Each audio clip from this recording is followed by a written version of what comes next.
C'est que le voyage solo avec le sac à dos m'a appris. Alors, le voyage solo m'a appris quelque chose que des années de contrôle ne m'avaient jamais appris. Alors, je pense à ce besoin de me battre contre ce qui est. On peut croire souvent que voyager seul, souvent c'est une histoire de liberté. Et oui, mais c'est pas tout à fait comme ça à l'intérieur. Donc, c'est pas la liberté qu'on imagine parce que voyager seul m'a confronté à une chose simple. Tu ne contrôles pas tout. Le train annulé, la pluie, le plan qui change, un trek qui annule, la fatigue, la solitude, l'imprévu ou l'avion que tu as raté. Et au début, ça m'épuisait énormément parce que je voulais que les choses se passent comme prévu. J'avais eu ma to-do list, mon planning, des heures, 2 jours. Et puis un jour, j'ai compris quelque chose. J'ai compris que mon énergie partait pas dans ce qui arrivait. Elle partait dans ma résistance à ce qui arrivait. Donc, j'avais cette notion de tout le temps, sensation de lutter contre quelque chose.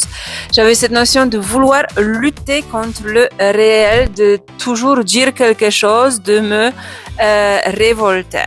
Et le voyage solo m'a appris à accueillir tout ça.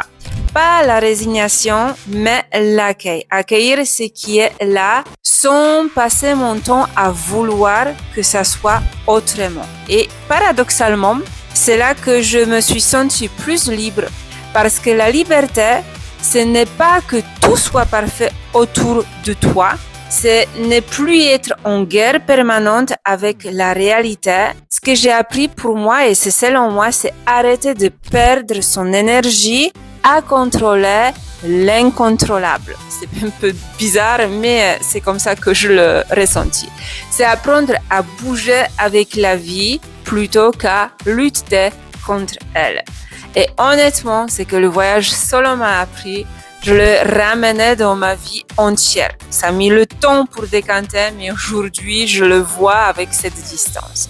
Donc, moins de contrôle, plus de présence, moins de résistance et plus d'énergie disponible pour vivre. Et toi, du coup, dedans, combien d'énergie perds-tu aujourd'hui à vouloir que la réalité soit différente de ce qu'elle est? Alors, si tu te reconnais là-dedans, viens me raconter en commentaire ou en privé ce que la vie est peut-être en train d'essayer de t'apprendre à lâcher aujourd'hui.